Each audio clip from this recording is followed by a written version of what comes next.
तो उहे शाह साहब तुहाडे नाल डिस्कशन थींदी पई है कि जनाब तुसां माशाअल्लाह और काफ़ी दी इंटर्नशिप दे साडे कन्नै मुकम्मल कर गए तुसां हुण एह् फरमाओ कि अज तक तुसां साडे कन्नै क्या सीखिए तुसां अपनी ज़बान में बोलो बेटे आवाज़ में बड़ी जी सी ताकि सारे अल्हम्दुलिल्लाह सर जी बहु को सीखे से ठीक है ट्रीटमेंट भी काफ़ी सीखते रह गए से सर। अच्छा इस तो इलावा सर जी इंजैक्शन लावन दे फायदे नुकसान केड़ी जगह ते लगदे ते ये तरह भी बहु काफ़ी सीखे से सर जी। और एंटीबायोटिक दे ना एक केड़ी चीज़ वैसे इस्तेमाल थींदे इंदे क्या नुकसान हैं क्या फ़ायदे हैं आल टू आल सर जी बहु काफ़ी सीखे से असां। इंटर्नशिप का फ़ायदा है जी हाँ सर बहु फ़ायदा है अल्हम्दुलिल्लाह।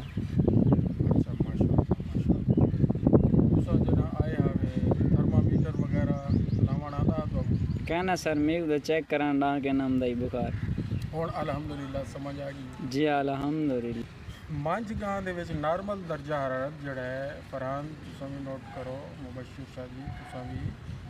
उन्हें 101 डिग्री फ़ारेनहाइट नॉर्मल दर्जा हरारत ठीक है जिसले 101 डिग्री फ़ारेनहाइट तो उत्ते वैसी बल और बुखार है 1 डिग्री उत्ते जले चला वैसी 102 थी वैसी बुखार हल्का लाइट 103 ज़्यादा बुखार है 104 बहुत ज़्यादा बुखार है और अगर 100 थी गए 101 तो नॉर्मल है 101 तो 102 तक भी नॉर्मल असां गिण गिनते हैं मौसम के मुताबिक अगर गर्मी है तो मंझ भी गांव भी 102 तो उत्ते अलबत्ता सारा बुखार ही बुखार है 101 तो तले जले थी सी 100 डिग्री फ़ारेनहाइट बल बुखार नहीं बल्कि हाइपोथर्मिया है यानी कि नॉर्मल दर्जा हरारत तो भी घट है एक होंगे हाइपोथर्मिया यानी नॉर्मल कनू घट या होंगे हाइपरथर्मिया यानी नॉर्मल कनू ज़्यादा हाइपरथर्मिया बुखार है हाइपोथर्मिया जड़ा है वो सर्दी लग गई है कमज़ोरी थी गई है और जनाब अली सर्दी का मौसम है या कोई भी वजह है या ब्लड की कमी थी गई है हाइपोथर्मिया थी वेंदे उन फालिज भी थी सकते बे मसाइल भी थी सकता इवें तो ये दसूँ कि जड़ा अपने मुर्गियां अज एक मुर्गी आई है तुहाडे कन्नै चेक करने वास्ते उनका नॉर्मल दर्जा हरारत 107 डिग्री फ़ारेनहाइट और जिन पता कह नहीं वो लेसी थर्मामीटर वो जल्द खड़े सी 107 कोई इतनी तो बुखार है ये तो वास्ते आदन कि जी मुर्गी गर्म है मुर्गी तो गर्म है बाकी 107 डिग्री फ़ारेनहाइट जिना टेम्परेचर है और सारे जिस्म का नॉर्मल दर्जा हरारत क्या है 98.6 डिग्री फ़ारेनहाइट ठीक है ना जी और 98 आला जिले 107 डिग्री फ़ारेनहाइट आला रोस्ट पकया हुआ खावे और कढ़ाइयाँ खावे तो गर्म ही थी सी ना और जड़े बेपरिंदे मसलन बटेरा है कबूतर है और शुतुरमुर्ग है और ये इन्हों तो भी ज़्यादा गर्म है इन्हें के टेम्परेचर इन्हों तो भी थोड़े जे ज़्यादा होंगे 108 डिग्री फ़ारेनहाइट 109 डिग्री फ़ारेनहाइट अपने कने तो थर्मामीटर ही कहेंगे जोड़ा दस सके ठीक है ना जी तो बहरहाल ये हुण अहम गाल गुफ्तगू तो साबित किया कि तुहानू एक लिस्ट बनानी चाहिए दोहे बंदियां को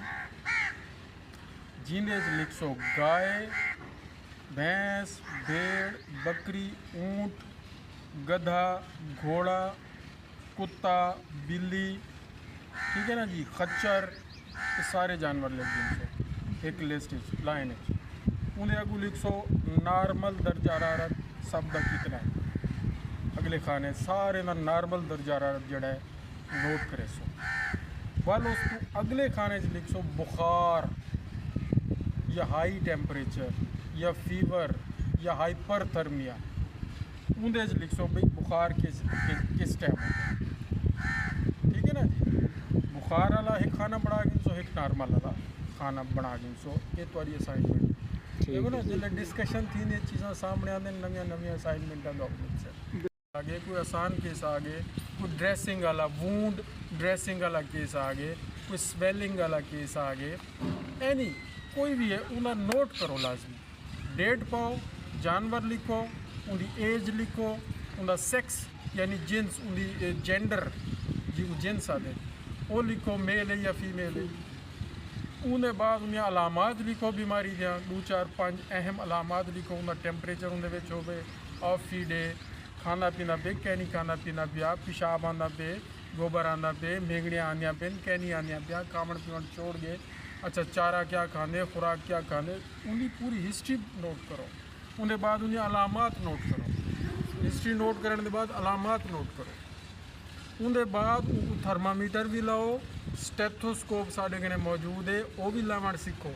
उन्हें बाद वाल तशखीस करनी उन्हें बीमारी तकरीबन ए है, अंदाज़ा ए है, ज़्यादातर चांस है टेंटेटिव डायग्नोसिस, यानी ज़्यादातर चांस है कि ए बीमारी है, एक दिन टेंटेटिव डायग्नोसिस अंदाजे दा, क्योंकि लिबार्टरी तो है क्या ना वाल अगर ज़रूरत है तो उनका कोई सैंपल गिनने और जिमें फलीरियोसिस वाला केस है, इन्हें अगर ब्लड सैंपल गिनते भिजवा नहीं हुआ तो लिबार्टरी चेक थी सकते कि वाकई इन्हें खून के अंदर थलीरिया पारवा दा जरासीम मौजूद है या क्या। वो फ़ौरन अगर मालिक चाहिए वजह खून लिबार्टरी वाले भी बैठे हुए हैं और हूँ लिबार्टरी टाइम में पहुँच वजह चेक करते दे दे से वाल हूँ हिसाब नाल टीका लग से वो पारवा कौन या ब्यूटालेक्स, ताकि उनको अंदर वनते मारे जरासीमा को। ख्याल समझ आ नहीं भाई, उन्हें लिखो भाई ई बीमारी फलाना सैंपल गिन के लिबार्टरी भेजा बन सकते, यानी खून का सैंपल गिन के भेजा बन सकते,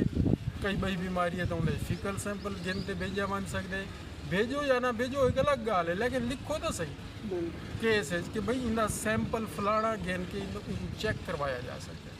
मैस्टाइटस का केस आ गए, थना की सोज वाला केस आ गए, उन्हें खून का खून आंदा पे, पीप आँदी पी है या नहीं आँदी पई या खराब है या पानी आंदा पे थना के विचों,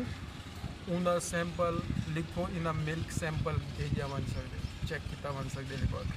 वल तले उन्हें लिखो डिटेल नाल इलाज,